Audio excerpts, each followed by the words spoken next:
Today is Friday, April 5th, 2024, and this is the One Question series featuring Dr. Yaffa Bey. What's the difference between Native Americans and American Indians? Oh my gosh. Let's start with that term native. The term native in English, if you look in a law dictionary and you look up native, you will not see anything at all about the Latin origins for the word, which is nativus, which is spelled Nativ as in Victor, US.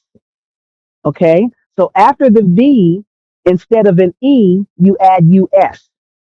The term nativus is a Latin phrase, and in a law dictionary, it'll say native under nativus.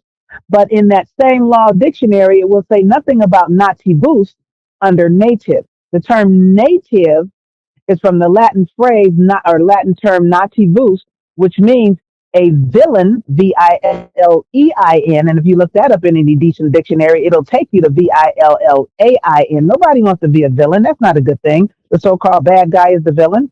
It also means a servant, a serf, a slave, or a woman born into bondage. Brother Mick, you are not a woman.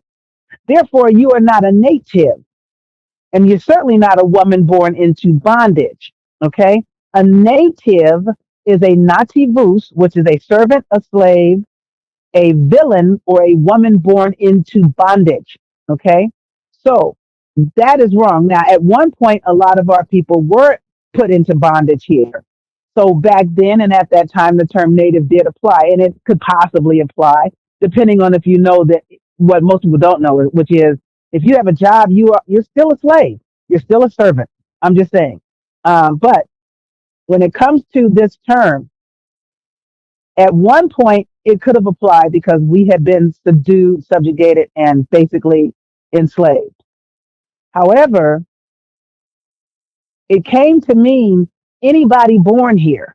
So I don't care if you were from Korea, Japan, China. If you're born here, no matter what your ethnic bloodline is, you are a native just because you were born here. Okay. However, the term Native American it was seized by the federal government in the 1970s. And now that term only applies to federally recognized tribes. Only. Most of the federally recognized tribes are full of foreigners. Most of them. They're basically Italian, Irish, German, Jewish. That's the Native American federally recognized tribes. Mostly Italian, Irish, German, and Jewish. There are some that have indigenous bloodline, but most of them are totally foreigners. The term American Indian applies to the Aborigines of America, and that's in the law dictionary. People keep saying, oh, Aborigine only applies to Australia. That's a lie. The term Aborigine, if you have a decent dictionary, comes from the Latin phrase ab, origine, origine.